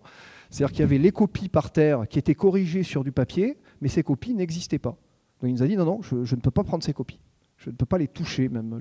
Elles n'existent pas. Les vraies copies, oui, c'était une expérience un peu étonnante, un peu métaphysique. Les vraies copies sont sur le serveur. Et alors là, il y a une espèce de moment de renversement à la deux bords, hein, du vrai dans le faux. On ne sait plus trop où on est. Et voilà. Et la seule chose qu'on a envie de lui dire, mais laissez-nous faire notre travail. On a besoin des copies, on corrige les copies, tout va bien. N'ayez pas peur, en fait. Vous voyez, on ne va pas vous faire toutes les ans des mouvements sociaux pour bloquer le bac, etc. Détendez-vous. Vous êtes crispés, en fait, il y a une espèce de crispation. Même physique, au rectorat de Bordeaux, ils ont reculé les grilles. Avant, on pouvait un peu manifester devant. Maintenant, non, c'est à 50 mètres, ils ont mis des grilles. Donc même, ils ont peur. La peur des professeurs, la peur du savoir, la peur de nos expertises. Parce qu'aussi, en fait, finalement, au bout d'un moment, quand on fréquente l'institution, on devient quand même aussi un expert. On sait à peu près voilà, comment ça marche. Et non, ça ne va pas. Donc je crois qu'il faut restaurer quand même la confiance dans l'éducation nationale. Il faut revenir sur des choses de bon sens et arrêter ce bras de fer qui ne mène à rien. Alors, la conclusion, c'est si ce bras de fer est économiquement rentable, mais je suis... Oui, en un certain sens, il y a un formatage, on ne va pas revenir là-dessus, les compétences, mais je crois que même d'un point de vue pragmatique, ça ne marche pas. Je crois que c'est même mauvais, en fait. Je crois que ça se veut économiquement puissant, ou en tout cas, même si je raisonne d'un point de vue tout à fait économétrique, et je crois qu'à l'arrivée, c'est très très mauvais. On fait du mauvais travail, on paye, alors il y a des dépressions à n'en plus finir, on n'a plus de professeurs, hein, il y a des académies, il manque des professeurs de maths, donc on détruit. Alors je ne sais pas quel est l'horizon de ça, moi j'en vois pas en fait. Et c'est là qu'il faut se ressaisir. François-Xavier Bellamy, justement, on comprend bien la complexité d'exercer aujourd'hui, et en même temps, il y a une image du professeur qui est différente et qui s'exerce sur l'extérieur. Cette image, elle n'est pas excellente aujourd'hui, il faut le dire, globalement, partagée, que ce soit par les médias, par la population. Comment on revalorise cette image? Comment on redore l'image du professeur aujourd'hui? Mais en fait, l'image du professeur dans la société, d'abord, je ne suis pas sûr qu'elle soit si dégradée qu'on le dit, mais c'est sûr que c'est difficile de la valoriser quand même ceux qui font travailler des professeurs ne leur font aucune confiance. C'est-à-dire que, effectivement, ce que vivent les professeurs, ce que vous décriviez à l'instant, c'est qu'en réalité, le ministère lui-même, finalement, n'accorde aucune espèce d'intérêt à la fin, donne le sentiment de n'accorder aucune espèce d'intérêt au travail des professeurs. Ce qui a été le plus choquant dans cette histoire de rétention des notes, moi j'ai soutenu la rétention des notes, parce que je pense que c'était un acte d'amour. Enfin, je veux dire par là que quand vous n'avez pas d'autre solution pour dire qu'on envoie des élèves dans le mur, vous n'avez vraiment littéralement pas d'autre solution. Mais le fait de ne pas leur donner tout de suite leurs notes, le fait de mettre un peu le foutoir dans le système, c'était la seule chose que des professeurs pouvaient faire pour dire leur désespoir.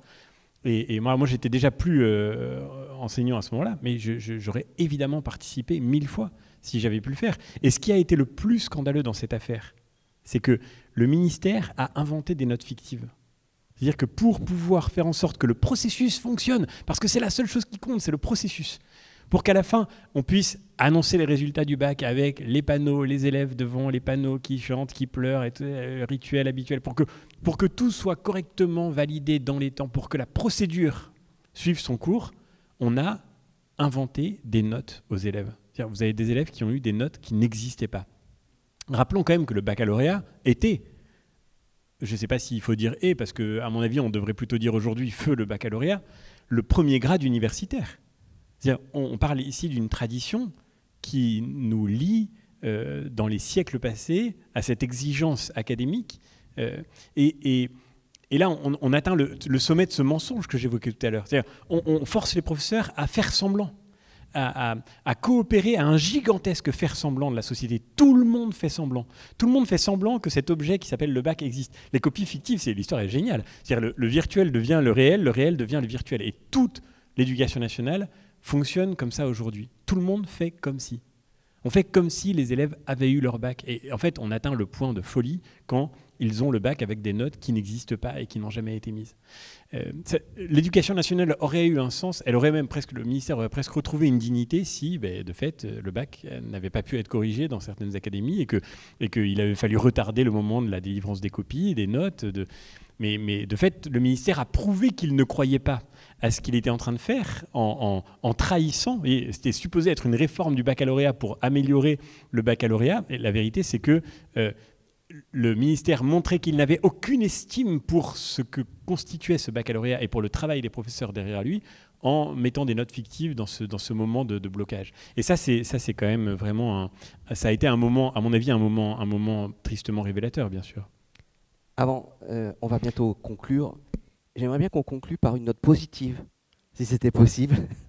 Je pense que ce serait fait plaisir à tout le monde. Donc, vous avez 2 minutes chacun pour un message d'espoir. Allez-y. Ah ben moi, le message, il est simple. Hein. Je reste proche de Nietzsche. Hein. Si je devais refaire ce métier, je le referais. Voilà, donc c'est l'éternel retour du même. Voilà, un nombre infini de fois. Je suis heureux d'exercer ce métier. Je pars pas du tout la boule au ventre. Je ne m'ennuie pas. Voilà, c'est déjà une preuve fondamentale. Et ensuite, la deuxième chose, c'est tout simplement les élèves. C'est-à-dire qu'il y a des moments de grâce dans ce métier, enfin, c'est fantastique. Et c'est ça qui est terrible, c'est qu'on nous laisse faire le travail, qu'on nous laisse faire ce travail et qu'on nous donne la possibilité de le faire. Et la nation s'en portera d'autant mieux. On ne peut pas avoir un tel rapport à ses éducateurs, à ses formateurs, un tel rapport de défiance et un tel rapport de violence. C'est pas possible. Et je vais terminer là-dessus. Et je suis évidemment très, très, très heureux qu'on puisse discuter de cette grève de 2019. Lorsqu'on était à la Bourse du Travail, on se réunissait tous les soirs, on discutait.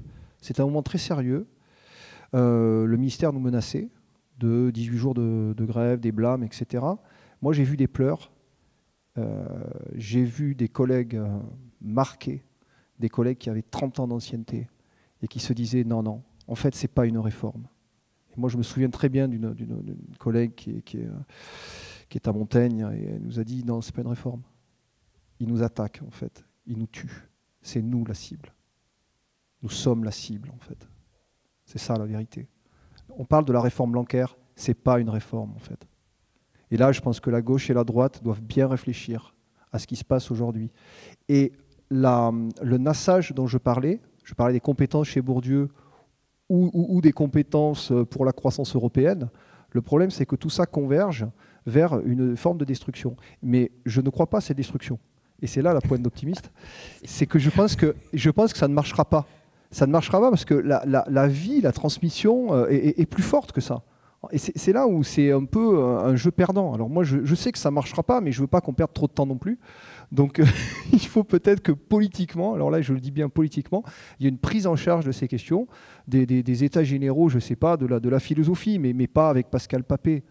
Voilà, je n'ai rien contre le joueur de rugby, mais il faut quand même que ce soit plus sérieux que ça et qu'il y ait vraiment que cette chose vraiment devienne au centre du débat politique. Mais moi, j'y crois beaucoup parce qu'il y a des énergies, il y a des forces, il y a des volontés en fait. Voilà. Et il y a des jeunes collègues qui veulent être profs et peut-être qui nous regardent et qui entendent des choses et qui savent que voilà, il y a un enjeu en tout cas et un enjeu pour notre pays qui est décisif. Voilà, je ne sais pas si c'est trop optimiste. Mais... François-Xavier Bellamy. C'est clair que c'est le seul enjeu qui compte. Enfin, je veux dire par là que s'il y avait un sujet pour la France, pour l'avenir de la France aujourd'hui, c'est la question de l'éducation.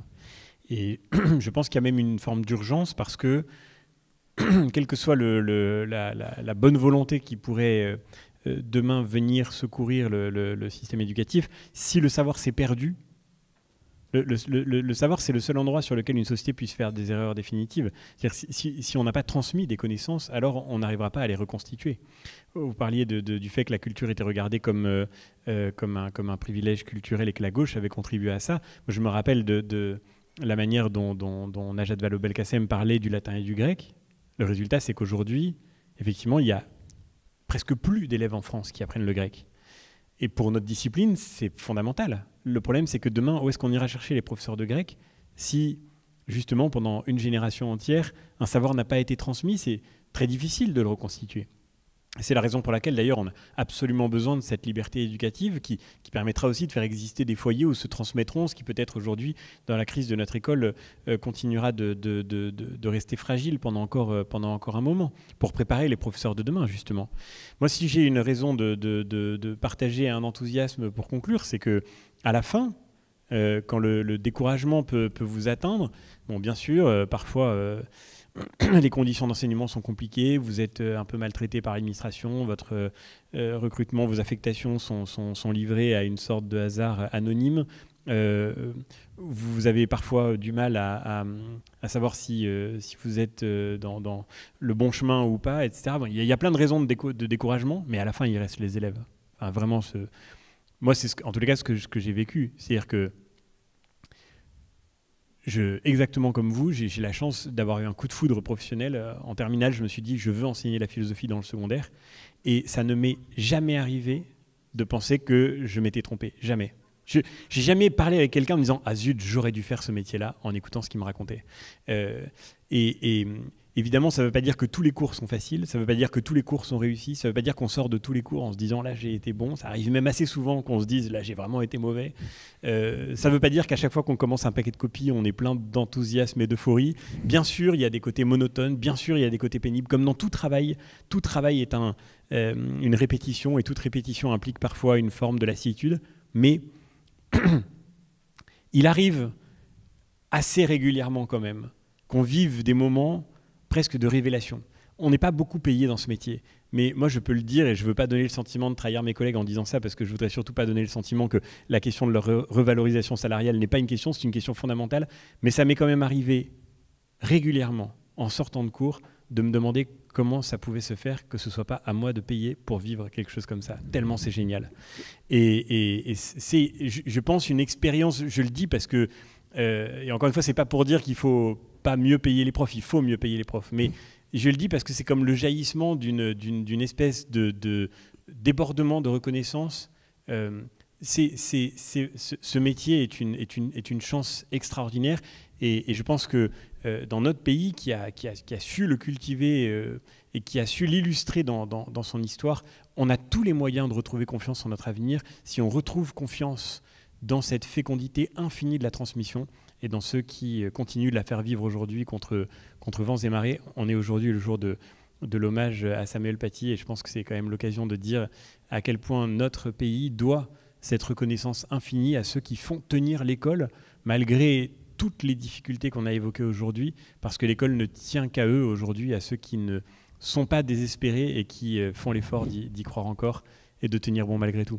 Oui, juste par rapport à Samuel Paty, puisqu'évidemment on a tous une pensée pour lui, il croyait à la transmission, il croyait au savoir. Et tous les discours qui consistent à dire oui mais, etc., non, il a fait son métier. Il a fait son métier dans l'école de la République. Et voilà. Et ça, il faut absolument... Parce que derrière ça, c'est un effondrement en fait qui n'est pas simplement lié au terrorisme islamiste. Hein. C'est plus que ça. C'est moral, c'est intellectuel, c'est spirituel. Et il ne faut pas oublier quand même que dans son cas, là aussi, l'institution n'a pas été irréprochable. Voilà. Et ça, il faut le dire aussi. Et le dire, c'est pas jeter des anathèmes sur les uns ou sur les autres. Hein. C'est dire, voilà, il faut absolument maintenant qu'on sorte de cette défiance, de ce jeu comme ça de défiance et de violence qui fait, qui fait ce qu'on sait aujourd'hui. Voilà. Mais en tout cas, l'école mérite qu'on se batte pour elle. Et il y a au front beaucoup de gens qui se battent pour elle et qui ont des choses à dire sur l'école. Et il faut les écouter, il faut les entendre. Messieurs, merci. On vous a bien écouté, on vous a bien entendu, je pense. Effectivement, on a compris la nécessité urgente de se pencher sur la formation et l'accompagnement de ces professeurs. On a compris aussi la nécessité de revaloriser un peu ce corps enseignant, mais on a surtout entendu votre passion. Et ça, c'était vraiment formidable de vous entendre. Merci beaucoup et merci pour cette émission.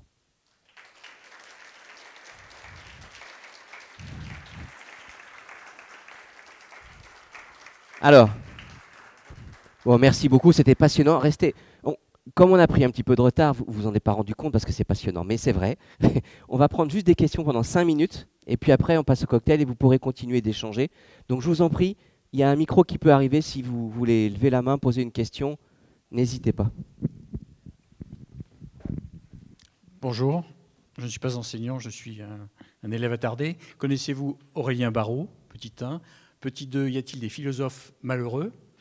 Petit 3, vous parlez d'artisanat, mais est-ce qu'on fait de l'artisanat avec des classes d'âge de 700 000 élèves ? Est-ce qu'on amène 700 000 élèves de terminale à la quintessence de la connaissance ? Voilà. Mais j'aurais beaucoup de questions. Je m'arrête à 3 questions. Des réponses courtes, vraiment. Réponse courte. Je connais Aurélien Barraud de nom, mais je le connais pas assez son travail pour pouvoir vous dire que je le connais. Réponse 2, y a-t-il des philosophes malheureux? Ça se saurait s'il y avait une recette du bonheur et si la philosophie en était une. Donc oui, la philosophie ne prémunit pas contre le malheur, je suppose. Et 3, il n'y a pas une classe d'âge de 700 000 élèves. Pardon, la formule est triviale, mais il y a 700 000 fois un élève. Je veux dire par là que... non, mais c'est très important.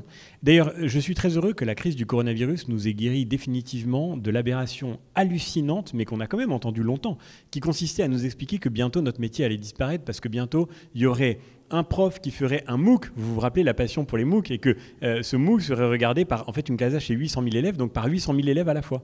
Donc on nous disait, oui, c'est très simple en fait, pourquoi est-ce qu'on aurait des profs, puisque en fait on projettera le même cours à 800 000 élèves et qui suivront le même cours simultanément. Mais je crois que tout le monde s'est rendu compte pendant la crise du coronavirus que justement l'enseignement c'est un artisanat, c'est-à-dire une relation de présence de personne à personne. La vérité c'est que moi je l'ai découvert comme prof. C'est vrai en particulier aujourd'hui en France, puisqu'on a le système le plus inégalitaire de tous les pays de l'OCDE sur le plan scolaire. Mais la vérité, c'est que ce qu'on appelle un lycée à un endroit n'est pas du tout la même chose que ce qu'on appelle un lycée à un autre endroit, et parfois même à quelques kilomètres de là, et parfois même dans la même commune. Dans le nord et le sud de la commune, vous pouvez avoir deux endroits qui s'appellent des lycées, il ne se passe pas du tout le même type de choses. Il n'y a pas du tout le même type d'élèves. Et un cours même n'est pas une expérience similaire. Ce que j'ai vécu moi-même comme élève ne ressemblait pas nécessairement à ce que j'ai eu l'occasion de vivre avec mes propres élèves ensuite. Donc, on ne peut pas amener tous les élèves, et c'est d'ailleurs pas le but, comme je le disais tout à l'heure, je n'ai jamais souhaité que 800 000 élèves deviennent professeurs de philosophie. On ne peut pas amener tous les élèves justement vers le même chemin de réussite. Ce qui compte, c'est de cultiver en chaque élève sa propre excellence. Et elle n'est pas toujours située au même endroit. Et il faut que la société soit plus capable d'admirer la diversité, la singularité des formes d'excellence de chaque élève. Mais je ne crois pas qu'on puisse traiter l'éducation justement comme étant un défi à relever, en gros, pour une classe d'âge de 800 000 élèves qui se présenterait en paquet et qu'on amènerait au même endroit d'une certaine façon. Une autre question? Allez-y, madame. Le micro arrive. Bonjour, moi je suis enseignante. Est-ce que vous pensez qu'on peut rétablir le baccalauréat? Parce qu'en fait, c'est très satisfaisant d'avoir le résultat de ses élèves. Donc, je pense que ce serait une bonne satisfaction si on pouvait le rétablir. C'est-à-dire rétablir une épreuve nationale, terminale, anonyme. Moi, je vous prends simplement 2 exemples. Mon fils qui a passé le bac cette année, il n'a pas eu sa note de philo. Voilà. Il a eu moins à l'épreuve, j'imagine, hein, il a eu moins à l'épreuve écrite qu'à son contrôle continu. Donc ce qui a compté, c'est son contrôle continu.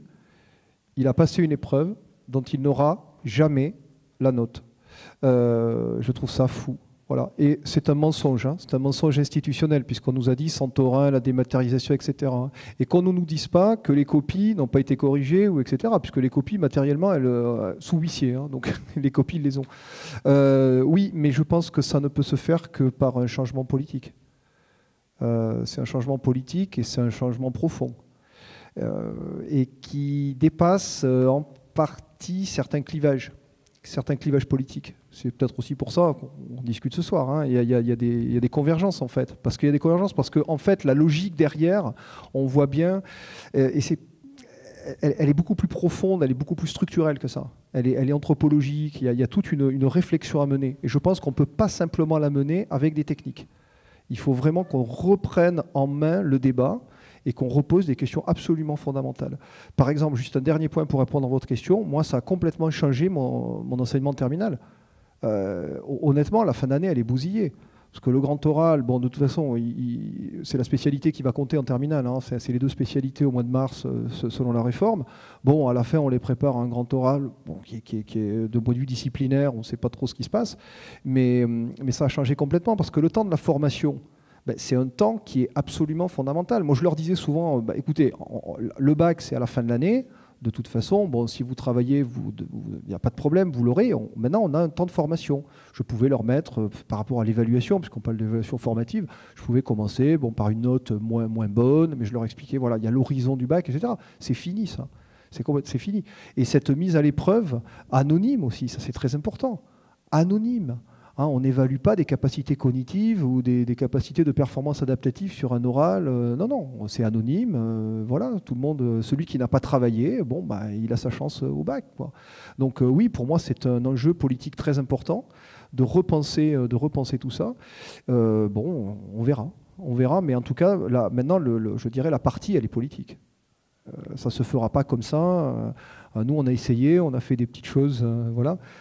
Mais bon, ça se joue à un niveau, évidemment, de décision qui est au-dessus. Mais ça doit être un enjeu, en tout cas, je pense, pour les échéances à venir, qui est très important. Et je pense que pour beaucoup de Français, c'est une question importante.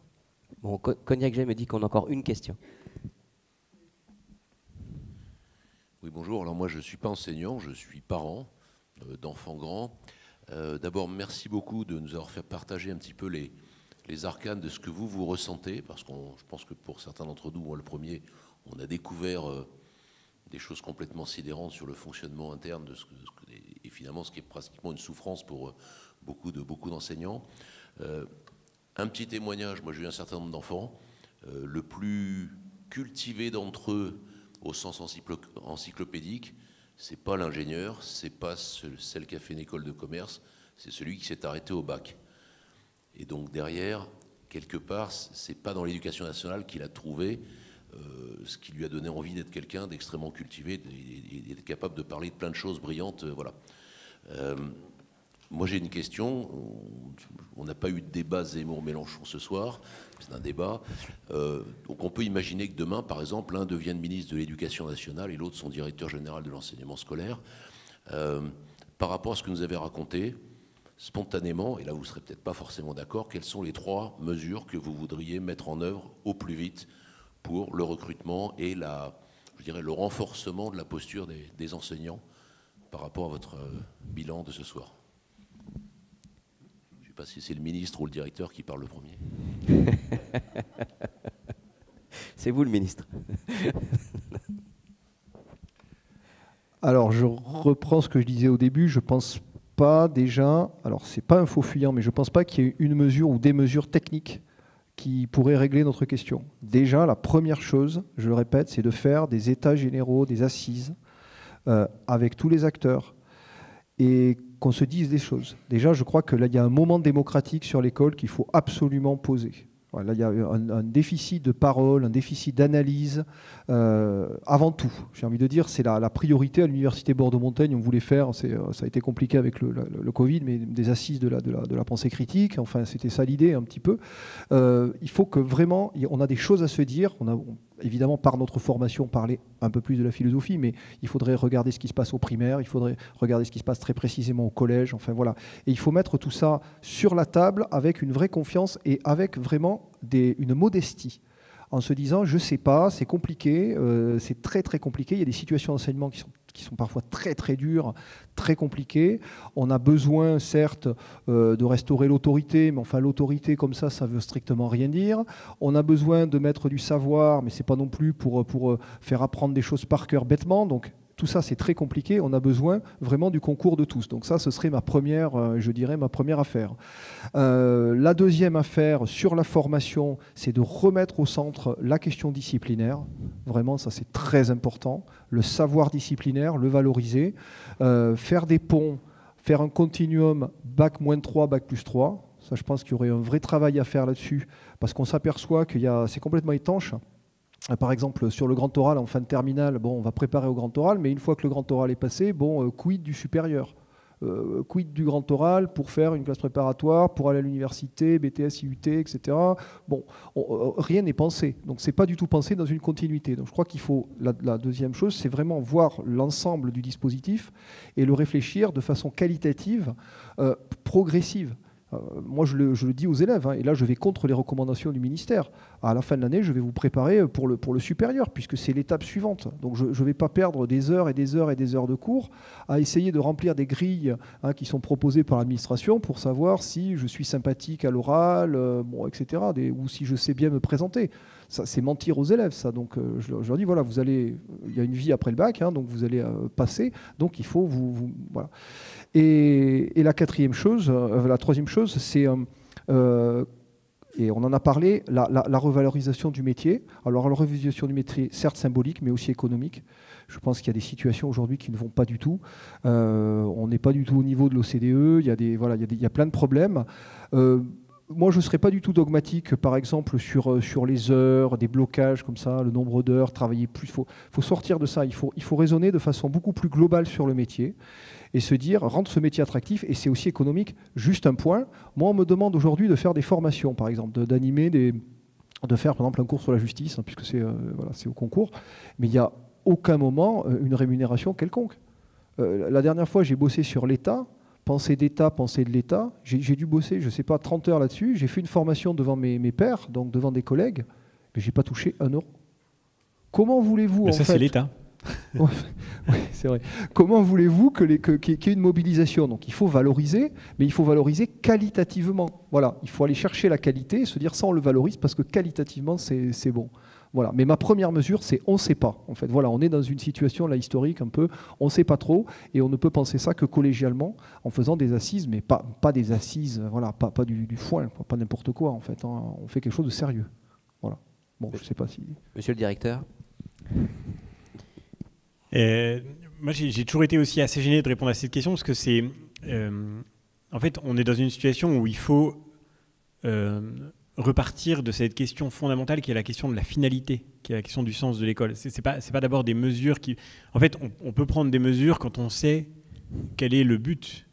D'une certaine manière, la question de la finalité est la question architectonique et ensuite le reste suivra. Mais pendant très longtemps, j'ai évacué la question en disant le sujet, c'est pas les mesures, le sujet, c'est il faut juste être capable de nouveau de dire quel est le but de l'école, quel est le sens de l'école. Et je ne suis pas sûr en fait qu'on soit tous très au clair sur cette question. Est-ce que le but de l'école, c'est de fabriquer des bons citoyens? Est-ce que le but de l'école, c'est d'insérer les élèves dans le système économique de demain? Est-ce que le but de l'école, c'est de garantir qu'on apportera des compétences sur les métiers en tension dans 10 ans? Est-ce que le but Et d'ailleurs, ce n'est pas tellement une question de gauche et de droite, puisque je me rappelle que c'était le grand argument de la gauche quand elle était au pouvoir, justement, de dire il faut absolument qu'on articule mieux l'école et l'entreprise, qu'on fasse... C'est des questions qui sont finalement... Enfin, il y a une espèce de gigantesque confusion là-dessus. Moi, je pense fondamentalement que le but de l'école, que le principe du travail de l'enseignement, c'est de transmettre des connaissances. Et que si on arrive à faire ce travail-là, alors on pourra, de surcroît, accomplir tous les autres attendus que la société fixe à l'école. Mais tant qu'on est dans cette confusion, on ne peut pas y arriver. Et un architecte, son travail, c'est de dessiner les plans des logements, des gens qui y vivront, des foyers. Voilà. Alors évidemment, si vous habitez dans un foyer qui est bien construit, vous allez être plus heureux. Hein, le rôle de l'architecte, c'est pas de rendre les gens heureux, c'est de construire des logements qui soient bien faits. Et en fait, l'enseignant est aujourd'hui dans une situation incroyable où la société lui demande tout, de fabriquer des bons citoyens, des bons professionnels, des gens qui vont s'insérer dans la société, qui seront polis, qui diront bonjour le matin, des gens qui respecteront l'autorité, mais aussi en même temps des gens qui auront une liberté critique, des gens qui sauront douter des fausses informations, mais qui en même temps suivront ce que dit le gouvernement. Bref, on lui demande à peu près tout, et on lui dit en même temps, mais vous ne devez pas transmettre des savoirs. Donc en fait, le seul moyen par lequel il pourrait faire son travail, et on se retrouve dans la situation de quelqu'un, un architecte à qui on dirait, vous devez rendre les gens heureux, fluidifier l'urbanisme, favoriser les équilibres sociaux, améliorer les rapports humains, mais vous n'avez pas le droit de construire des logements. Et c'est la grande situation paradoxale. Donc, on peut additionner des mesures. J'ai fini par me résoudre à l'exercice parce que je crois qu'on a tellement besoin de parler d'école, je suis tellement fasciné du fait qu'on n'en parle pas. C'est pour ça que je disais tout à l'heure dans l'indifférence générale, pas dans l'indifférence des profs. Mais la vérité, c'est que la société, elle s'est très peu saisie de cette question. Les médias. Quand l'enquête Team s'est parue l'année dernière, elle a montré que nos élèves étaient les derniers d'Europe en mathématiques. Les derniers. Bon, ça a au moins un mérite, les études internationales, c'est que ça nous permet quand même, normalement, de nous rendre compte qu'il y a un problème. Les derniers. Parfois, quand vous faites de la politique, il y a des statistiques super compliquées à retenir. Oui, le PIB a descendu de 53,7% sur les secteurs manufacturiers. Non, là, c'est très simple. Hein, vous voyez, le dernier. Bon, il n'y a pas un pays qui fait moins bien. Comme ça, c'est facile à retenir. Vous voyez. On est en dessous de la Chypre, en dessous de Chypre, en dessous de la Bulgarie, en dessous de... Je n'ai pas de mépris pour ces pays, bien sûr. Vous voyez, la Roumanie est un pays qui est rentré quand même récemment dans l'Union européenne. C'est des pays qui sortent quand même de périodes où leur développement était lointain. Par ailleurs, la France a quand même est quand même la 7e puissance économique mondiale. Elle consacre le premier budget de l'État à l'éducation nationale et elle est le pays au monde qui prélève le plus, qui fait les plus gros prélèvements obligatoires.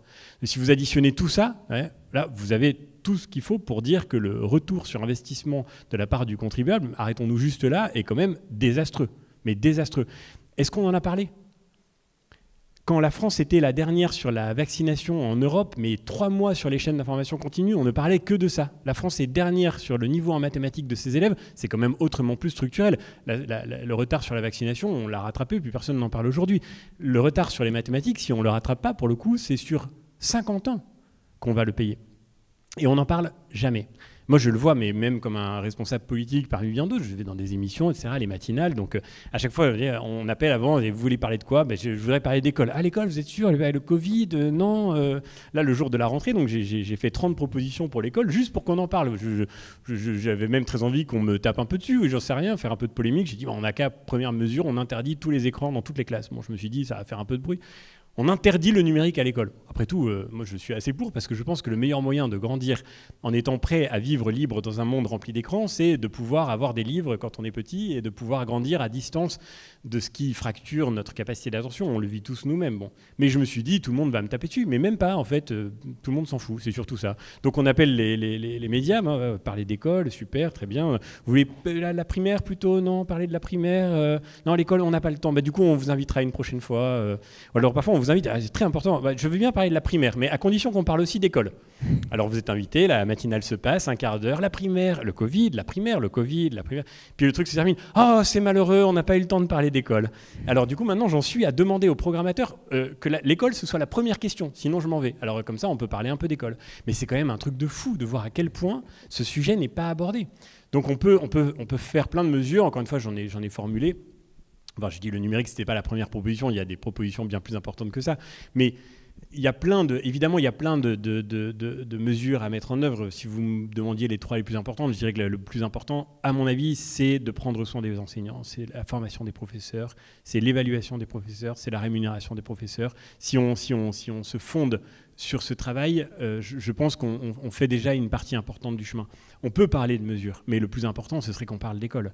Et encore une fois, je crois que s'il y avait un seul sujet pour l'avenir de la France, s'il y avait un seul sujet à discuter pour cette élection présidentielle, ce serait l'école. Il y a quasiment que ça qui compte. Tout le reste en découle, tout. La question de comment on va réussir à reconstruire une nation à partir des fractures qui traversent la société d'aujourd'hui, la question de savoir comment on va retrouver notre place et notre prospérité économique dans la mondialisation, la question de savoir comment on sera capable de se projeter dans l'avenir et avec toutes les incertitudes qu'il implique sur le plan de l'évolution technologique, de l'évolution géopolitique. Toutes ces questions-là passent par l'école. C'est quasiment la seule question pour notre pays et c'est malheureusement celle dont on parle, à mon avis, beaucoup trop peu. Et je crois qu'effectivement, cette question d'assise, en tous les cas, d'un rendez-vous de la nation autour de la question de l'école me paraît être effectivement une idée fondamentale, sous quelque forme qu'elle se présente. Merci encore. Tout passe par l'école, on va finir là-dessus, vous allez pouvoir passer au bar. Donc, merci à vous.